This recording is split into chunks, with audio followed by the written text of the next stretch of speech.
नमस्कार. अभ्यास माझा या यूट्यूब चॅनलवर आपले स्वागत आहे. आज आपण राज्यशासन हा स्वाध्याय पाहणार आहोत, इयत्ता 8वी. चला तर मग सुरू करूया. प्रश्न 1. दिलेल्या पर्यायांपैकी योग्य पर्याय निवडून विधाने पुन्हा लिहा. 1. महाराष्ट्र विधिमंडळाचे हिवाळी अधिवेशन टिंबटिंब येथे होते. अ. मुंबई. ब. नागपूर. क. पुणे. ड. औरंगाबाद. उत्तर.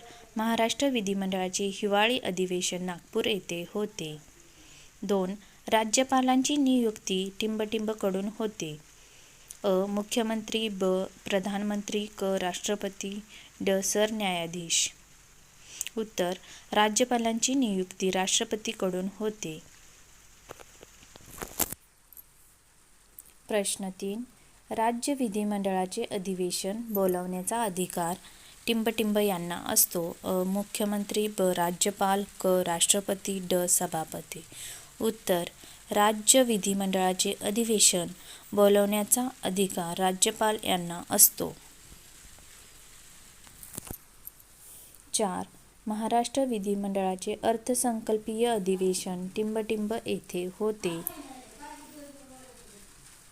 अ. मुंबई. ब. नागपूर. क. पुणे. ड. औरंगाबाद. उत्तर. महाराष्ट्र विधिमंडळाचे अर्थसंकल्पीय अधिवेशन मुंबई येथे होते. प्रश्न 2. टिपा लिहा. 1. राज्यपाल. केंद्रीय पातळीवर राष्ट्रपती ज्याप्रमाणे नामधारी प्रमुख असतात, त्याचप्रमाणे घटक राज्यशासन पातळीवर राज्यपाल नामधारी प्रमुख असतात. राज्यपालांची नियुक्ती राष्ट्रपतीकडून होते व त्यांची मर्जी असेपर्यंतच ते अधिकारावर राहू शकतात.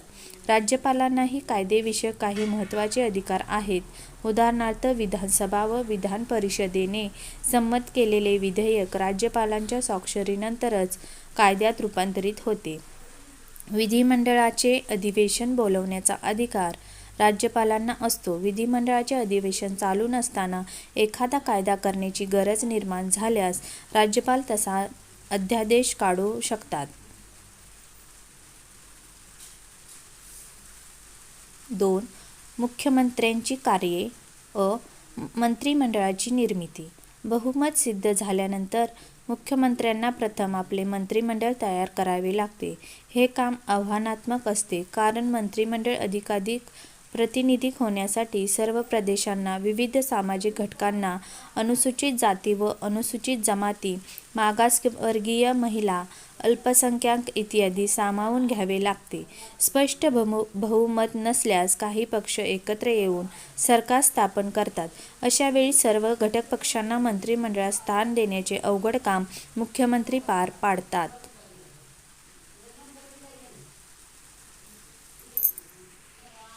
आ. खातेवाटप. मंत्रिमंडळाची निर्मिती केल्यानंतर मुख्यमंत्र्यांना निवडलेल्या मंत्र्यांना खात्याचे वाटप करावे लागते. खातेवाटप करतानाही मंत्र्यांचा राजकीय अनुभव, प्रशासकीय कौशल्य, त्यांची लोकमताची जाण, नेतृत्व इत्यादी बाबींचा विचार करावा लागतो. इ. खात्यांमध्ये समन्वय. मुख्यमंत्री व त्यांचे मंत्रिमंडळ एकत्रितरित्या विधानसभेला जबाबदार असल्याने कार्यक्षम कारभाराची अंतिम जबाबदारी मुख्यमंत्र्यांवर असते. खात्यांमध्ये सहकार्य व समन्वय नसेल तर त्याचा परिणाम कामगिरीवर होतो. म्हणून मुख्यमंत्र्यांना खात्यांमधील वाद दूर करून सर्व खाती एकाच दिशेने काम करत आहेत किंवा नाहीत हे पाहावे.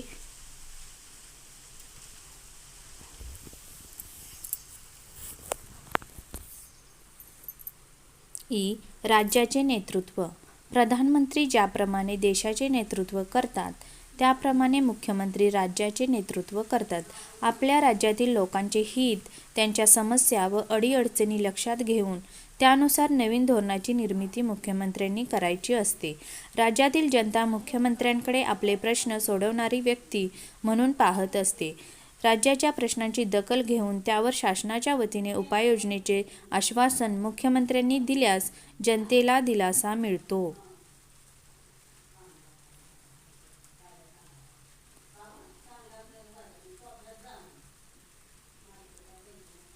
3. खालील प्रश्नांची थोडक्यात उत्तरे लिहा. 1. विधानसभेच्या अध्यक्षांचे कार्य स्पष्ट करा. विधानसभेचे कामकाज अध्यक्षांच्या नियंत्रण व मार्गदर्शनाखाली चालते. निवडणुकीनंतर नव्याने अस्तित्वात आलेल्या विधानसभेचे सदस्य आपल्यापैकी एकाची अध्यक्ष व एकाची उपाध्यक्ष म्हणून निवड करतात.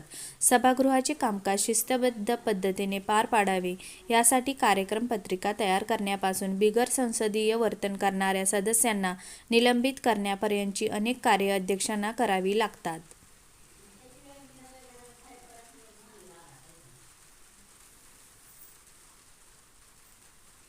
2. संविधानाने भारतासाठी संघराज्य व्यवस्था का स्वीकारली? उत्तर: भारताचा भौगोलिक विस्तार मोठा आहे आणि लोकसंख्येचे स्वरूपही बहुजिन्सी आहे. भाषा, धर्म, चालीरीती व प्रादेशिक स्वरूप यात विविधता आहे. अशा वेळी एकाच केंद्रीय ठिकाणावरून राज्यकारभार करणे सोयीचे ठरणार नाही.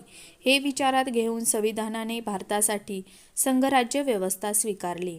त्यामुळे केंद्र स्तरावर केंद्र शासन व राज्य स्तरावर राज्य शासन कारभार पाहते.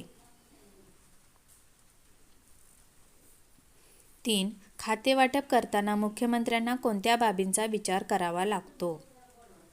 उत्तर: मंत्रिमंडळाची निर्मिती केल्यानंतर मुख्यमंत्र्यांना निवडलेल्या मंत्र्यांना खात्याचे वाटप करावे लागते. खातेवाटप करताना मंत्र्यांचा राजकीय अनुभव, प्रशासकीय कौशल्य, त्यांची लोकमताची जाण, नेतृत्व इत्यादी बाबींचा विचार मुख्यमंत्र्यांना करावा लागतो. राज्यशासन या पाठावर आधारित काही प्रश्नांचे नमुने दाखल उत्तरे देण्यात आली आहेत.